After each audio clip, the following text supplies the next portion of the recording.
పితృదేవతలు అంటే ఇవాళ నేను ఇక్కడున్నా, నా ముత్తాత ఎవరో నాకు తెలియదుగా, నేను చూశానా? మీ ముత్తాత ఎవరో నువ్వు చూసావా? లేదు కెమెరామెన్ అన్న వాళ్ళ ముత్తాతను చూశాడా? కానీ వాళ్ళ ముత్తాత లేకపోతే ఆయన ఉండే అవకాశం ఉందా? నువ్వు ఉండే అవకాశం ఉందా? నేను ఉండే అవకాశం ఉందా? కనిపించనంత మాత్రాన ముత్తాత లేడనైతే అనంగా ఉన్నాడు. వాడు ఎన్నో కష్టాలు పడి ఎంతో తపస్సుగా వాడు ఉంచుకుంటూ వాడి కొడుకును వాడు పెంచుకుంటే ఆ కొడుకును పెంచుకుంటే ఆ కొడుకు నిన్ను పెంచాడు. మరి వాళ్ళందరికీ నువ్వు రుణపడే ఉన్నావు. అందరికీ రుణపడ్డట్ట పడినట్ట? ఖచ్చితంగా వాళ్ళకి ఆ రోజు చేశాం కాబట్టి రుణపడ్డాం. వాళ్ళు అట్లా చేశారు కాబట్టి ఈ తరం ముందరికి వస్తోంది. కాబట్టి వాళ్ళ యొక్క రుణం మనం తీర్చుకోవాలి. ఈ పితృలోకాలు అనేవి చాలా విశేషమైనటువంటి లోకాలు. సాధారణంగా దాక్షాయణి అమ్మవారు, దక్షుడి పుత్రికగా వచ్చినటువంటి ఆ తల్లి, ఆవిడ శరీరం చాలిచ్చిన తర్వాత మళ్ళీ హిమవత్ పర్వతానికి మైనాదేవికి పుత్రికగా పుట్టింది. ఈ మైనాదేవి ఎవరైతే ఉందో, ఈ మైనాదేవి సాక్షాత్తు పితృదేవతల యొక్క మానస పుత్రిక. హిమవత్ పర్వతం యొక్క ఆయన చేసుకుంది. కాబట్టి పితృదేవతల యొక్క అనుగ్రహం నుంచి వచ్చి పితృదేవతల యొక్క దౌహిత్రుడు ఎవరైతే ఉన్నారో వాళ్ళల్లో దౌహిత్రిగా పార్వతీ అమ్మవారు ఉంది. అంటే నీకు పార్వతీ అమ్మవారి యొక్క అనుగ్రహం కావాలి అంటే పితృదేవతలను నువ్వు గనక చేస్తే ఆ వంశానికి చెందినటువంటి వాడే ఆవిడ. జగత పితరాం వందే ఎందుకైందయ్యా అంటే పితరుల నుంచి వచ్చింది ఆ తల్లి. పార్వతీ పరమేశ్వరం అంటారు.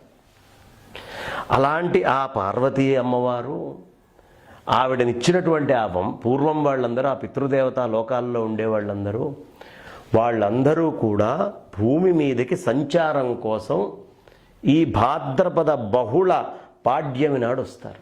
ఈ వచ్చినటువంటి వాళ్ళు ఆనందంగా వాళ్ళతోటి ఎవరెవరికి సంబంధం ఉందో ఆ బంధువర్గ ప్రదేశాలకు వెళ్ళిపోతారు. వెళ్ళి మా పిల్లలు ఎలా ఉన్నారు, ఈ సంతానం ఎలా ఉంది, వీళ్ళ పరిస్థితి ఏమిటి, మనం తీసుకొచ్చినటువంటి ధర్మాన్ని వీళ్ళు ఆచరిస్తున్నారా లేదా, మనం ఇచ్చిన ఆస్తులు తీసుకున్నారు, కరగబోసారో తగలబోసారో వాడారో పాడు చేశారో. కానీ మనమందరం ఇచ్చినటువంటి ధర్మాన్ని వీళ్ళు పాటిస్తున్నారా లేదా, ఆ ధర్మాన్ని వీళ్ళు ఆచరిస్తున్నారా లేదా అని చూడటానికి వస్తారట పితృదేవతలు. ఆ వచ్చినప్పుడు ఎవరైతే పితృదేవతల ఆరాధన సక్రమంగా చెయ్యరో వాళ్ళ యొక్క ఆస్తి సంపద నిలవకుండా ఉండేట్టుగా చూస్తారట. ఎందుకు? వీడు భ్రష్టుపట్టున్నాడు, వీడికి ఇంకా గనక డబ్బులు వచ్చినట్లయితే వీడు ఇంకా భ్రష్టుపడతాడు తప్ప ఉపయోగం లేదు. కష్టాలు వస్తే అప్పుడు గుర్తొస్తారు దేవతలు, పితృదేవతలు. ఆ శక్తి వాళ్ళకు ఉంటుందట, సంపద ఇచ్చేది తీసేసేది. అందుకని విజ్ఞులైనటువంటి వాళ్ళు ఖచ్చితంగా మహాలయ పక్షం రాగానే పితృదేవతలు వస్తారు కాబట్టి గుర్తుగా వాళ్ళకిస్తే ఓహో వీడు ఇంకా గుర్తుంచుకొని మా అందరి యొక్క రుణం తీర్చుకోవాలనుకుంటున్నాడు అని సంపదలను ఇచ్చి వెళ్తారట వాళ్ళు. పితృదేవతలే సంపదలను ఇచ్చేది. కాబట్టి సంపదలు ఇచ్చినా సంతానాన్ని ఇచ్చినా వాళ్ళు వచ్చినప్పుడు ఒకప్పుడు మనం సక్రమంగా ఏమీ చేయకుండా ఇష్టం వచ్చినట్టుగా ఉంటే మనకి సత్సంతానం కలగదు. దుర్మార్గులైనటువంటి పుత్రులు పుడతారు. ఎందుకు పుడుతున్నారయ్యా దుర్మార్గమైనటువంటి వాళ్ళు అంటే ధర్మశాస్త్రం చెప్తోంది. పితృదేవతలకి సక్రమంగా తర్పణాదులు కానీ పితృదేవతలకి సక్రమంగా యోగ్యమైనటువంటి కార్యక్రమాలు కానీ చెయ్యనటువంటి వాళ్ళు ఎవరుంటారో, పెద్దల్ని ఎవరు పట్టించుకోరో వాళ్ళు సంతానపరంగా ఇబ్బందులు పడతారు. ఆ పిల్లలు వాళ్ళని ఎదురిచ్చి మాట్లాడి రకరకాలుగా ఇబ్బందులు పెట్టడం చేస్తారు.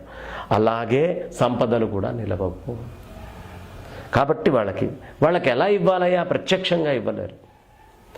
అగ్నిహోత్రుడు, బ్రాహ్మడు, గోవు ఈ మూడింటిని ఆధారం చేసుకొని ఇవ్వాలి. ఆవుకు పెడితే వాళ్ళకి చేరుతుంది, బ్రాహ్మడికి పెట్టినా వాళ్ళకి చేరుతుంది, అగ్నిహోత్రుడి లోపల అవన్నీ తీసుకెళ్ళి వేసినా వాళ్ళకి చేరుతుంది.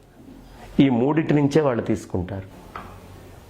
కాబట్టి ఆ యజ్ఞము అనేటటువంటిది ఈ ముగ్గురులో ఎవరో ఒకళ్ళ ద్వారా చేస్తే వాళ్ళు సంతృప్తి చెంది సంపదలను ఇస్తారు. లేకపోతే ఎప్పటికీ దారిద్ర్యం అనుభవిస్తూనే ఉంటారు. దారిద్ర్యం అనుభవించడానికి కారణం అదే. చాలా ఉత్తములై తప్పు చేసినా సరే అనుగ్రహించాలనే పితృదేవతలు కూడా ఉంటారట. వాళ్ళు ఉంటే ఆ మనవడు చాలా అదృష్టవంతుడు, మునిమనవుడు, వాడు చేయకపోయినా వాడిని అనుగ్రహిస్తారు. కానీ కోపముతో ఉండేటటువంటి పితృదేవతలు మాత్రం శపిస్తారు. దీంట్లో అనుమానం లేదు. ఎక్కువ పితృదేవతలు ఆనందంగా వస్తారు, వాళ్ళకి ఏమీ కనిపించకపోతే మాత్రం ఖచ్చితంగా శపిస్తారు. దీంట్లో అనుమానం లేదు. అందుకని ఈ పితృపక్షాలు 15 రోజులు సంవత్సరంలో మనం పెట్టచ్చు, పెట్టకపోవచ్చు, ఎక్కడైనా ఏమైనా చేయొచ్చు. కానీ వాళ్ళు ప్రత్యక్షంగా వచ్చి చూస్తున్నారు కాబట్టి